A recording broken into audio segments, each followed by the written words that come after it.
So this is Baruch Fleischman. I'm here at the Tikkun Elevator Kollel, and we've really been learning through this Breslov Research Institute Torah. That is the version that they printed both in English and in Hebrew to try to help us understand the messages that Rabbi Nachman of Breslov is trying to tell us. So we're going to have a review here in a minute, but let's look over here in this little piece where we stopped yesterday.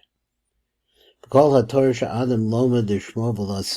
a person learns Torah and he really needs to do it with the idea in mind that he's going to do the Torah, this is the world of action.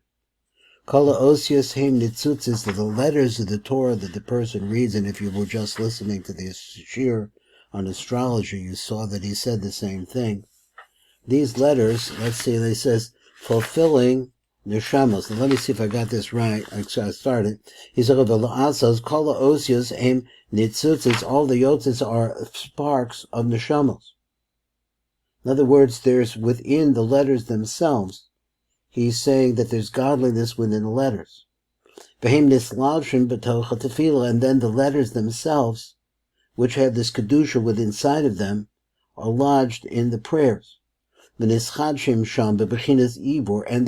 they're renewed there with the concept of this concept, Kabbalistic time of Ivor. They're conceived at this part, or what's the right word? They become embryonic, and they're going to be born out. All of the neshamas come into Malchus, bebechinas Ivor, just as an embryo, just as a potential. And they are renewed there and come back into the world. And this is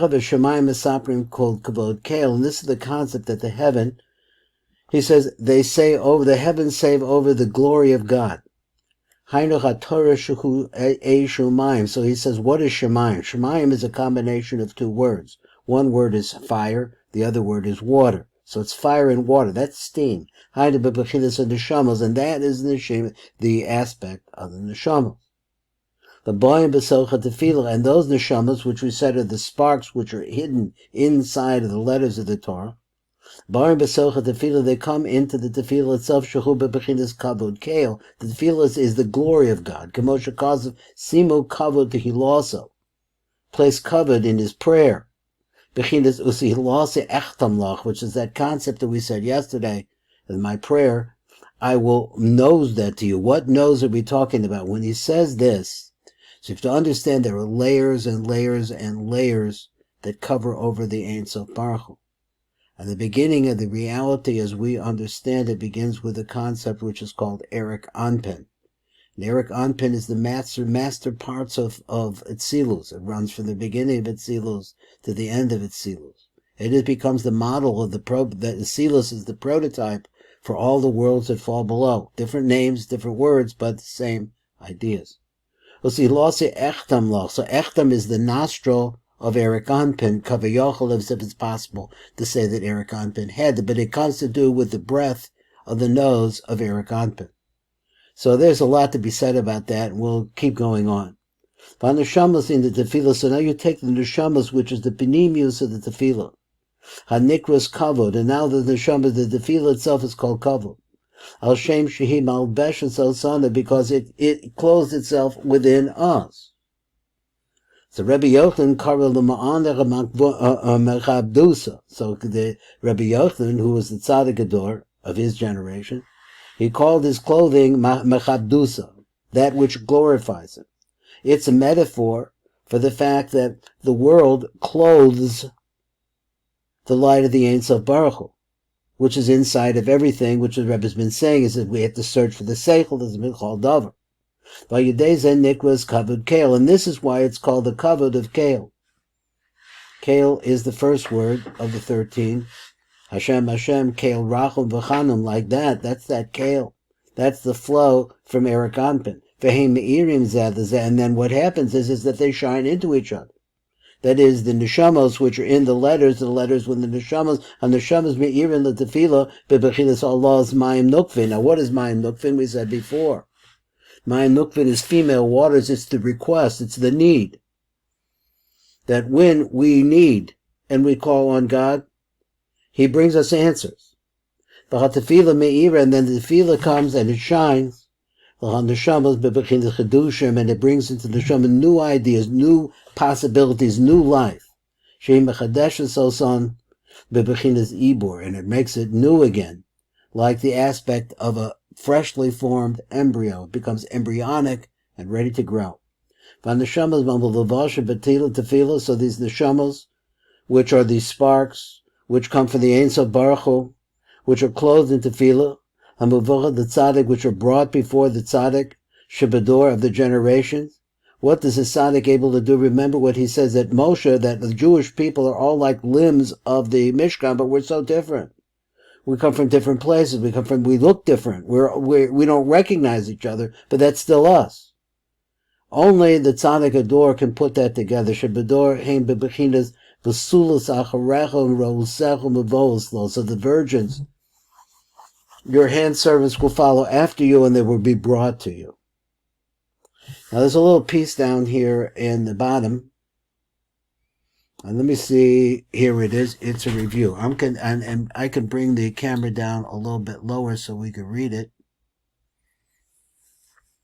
He says, in review, the main weapon of Mashiach, as we're looking to build the Mashiach, and indeed of every single Jew, is prayer. Now that's a basic fundamental idea of all Kabbalists, but this is said by Rebbe Nachman of Breslov. However, a person cannot come to true prayer unless he first attains the level of guarding the bris. He says the covenant. And even when one guards the bris and attains the power of prayer, so now the person is guarding his bris, and he's able to use prayer, he still needs the attribute of mishpat. That is, his weapon, that is prayer, must be wielded judiciously. To attain mishpat, he must give charity. So this is going over in a review of all the things that Rebbe Nachman has been saying. Conversely, the major disturbances to one's prayers, one's foreign thoughts and lack of concentration, and who doesn't know this? Where do they come from? They stem from corrupted sense of mishpat. So what can you do? Because let's just read his word for mishpat. He gives the attribute of mishpat. This is the weapon being used judiciously. Now, I use the word justice. So he says judiciously. I said before, and this is my interpretation of this, is that justice represents the middle line. And in order to be able to direct your prayer properly, you have to get a hold of it in the concept of the straight line which does not waver. Stem from a corrupted sense of mishpat, and ensure that one's prayers are accepted, one must first bind himself to the tzaddikim. Call the tzaddikim sheba oilam, call the tzaddikim sheba eretz hema. That's a phrase that Breslov Chassidim say. They all alone know how to elevate each prayer to its proper place, because only the tzaddikim have a broadness, a breadth of thought, of mind, of vision, of perception, that can see every single Jew in the place where they belong. One must also study Torah specifically with the intent of observing the mitzvahs he studies. This enables him to elevate fallen souls, including his own, and remove them through his prayers. So the Rebbe is basically saying in this last line that you could be a person who's living in the worst imaginable place. But once a person thinks and looks at the Torah of Moshe Rabbeinu, and he takes it to heart, and wants to try to get close to that, this enables him to elevate fallen souls, including his own, and renew them through his prayers. Because in that prayer, and those prayers, are the netzutzos, the sparks of the Ein Sof Baruch Hu. This is Baruch Fleischman, Tikkun Elevator Kolel, Rebbe Nachman of Breslov.